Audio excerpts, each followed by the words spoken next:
Hi there, I'm X King. Welcome back to another episode of From the Archive. Today we're talking about Booksmart. So Booksmart was the directorial debut of Olivia Wilde and was written by four credited screenwriters.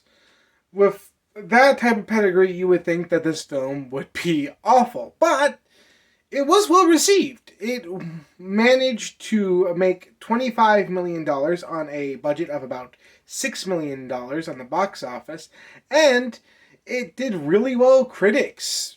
During the award seasons and festival seasons, it managed to get quite a few awards, and everyone was looking forward to seeing what Olivia Wilde would do next. Too bad she did Don't Worry Darling next, but that's not the point of this review. The point of this review is to talk about Booksmart, and is it really that good? Well, let's talk about it. So, Booksmart follows two girls, Molly, played by Beanie Feldstein, and Amy, played by Caitlin Deaver, who are both straight A students at their last day in high school, really, and are about to go on to graduation and go on to good universities. However, when Molly finds out that the party students that she thought were not caring about school at all also managed to get into really good universities, she kind of unravels a little bit and decides that her and Amy need to go to one big party to prove that they are more than just straight A students. So that's the basic setup. What follows is pretty much a episodic film as we follow these two girls as they go from location to location, interacting with different students in their class and learning something about themselves while also enjoying the journey until they get to the party, and then it follows them through the party and then follows through the aftermath. It's a pretty basic setup, but there's a reason why this setup usually works. It's because it's a relatable setup. It's two high schoolers trying to struggle and find themselves on one last night of high school before they have to essentially leave each other and move on with their lives. And in that sense, I do think Booksmart does nail it. However, for me, there were a few issues. One, if you know me or have watched my review of Sisters, you know I don't really care for lowbrow humor or sexual humor, and there's a lot of that in Booksmart. And that's not for me. That being said, I don't fault the movie there. It's just not my style of comedy. There were a few moments where I did get a decent laugh out of it. It just wasn't overall my type of comedy. But I could definitely still see the backbone of the story. The other thing I have is a nitpick, really. I have to ask myself, how is it that all these supposed party people got into good universities? Like, I'm talking Ivy League level universities. I don't know what the average high school had. My high school was definitely below average, for sure. But, no one in my high school graduated to Ivy League level, and I'm going to go on a limb here and say that most average high schools might have one, but this high school seems to have at least half a dozen, if not more. That's insane! Again, that's a nitpick and really isn't relevant to the whole story as a whole, but geez. Another thing that the story has going for it, really good characters. Like, our two leads are really well defined. We get to learn about each of them throughout the night, and we get to really bond with them as they really explore who they are and what they are going to become.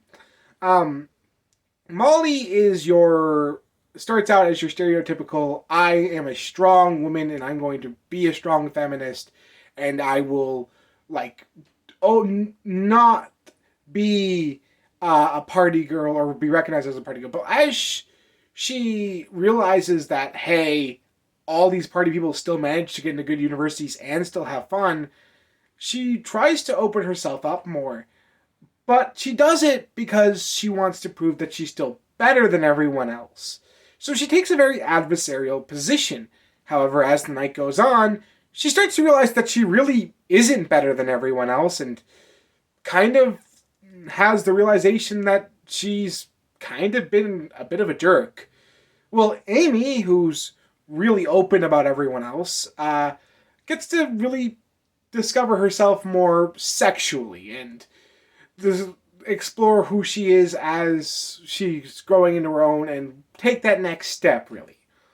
And I really like the dynamic between these two, and I believe the characters play off each other really well and have a nice balance. Now, that is partially due to the brilliant performances by the two actresses, but I will give a lot of credit to the screenwriter here. These characters feel like high school students, and that's not easy to do. A lot of Hollywood movies don't really nail high school students.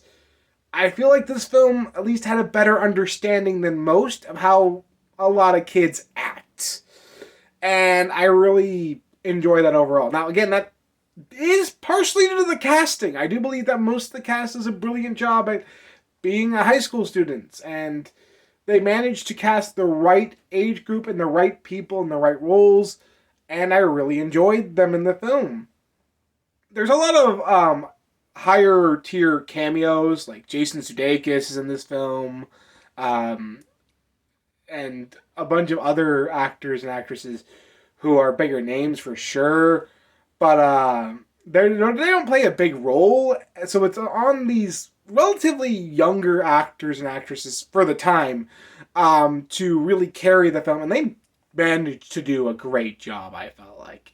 Visually, for a comedy like this, I don't usually expect a ton visually, but I was surprised. Like, there is a lot of good visuals in this film. I felt like there was a lot of good stylization. I really liked what Olivia Wilde did with this film and how she managed to make it feel unique and original in certain scenes. And I really was surprised by that. So, surprisingly, the visuals are amazing.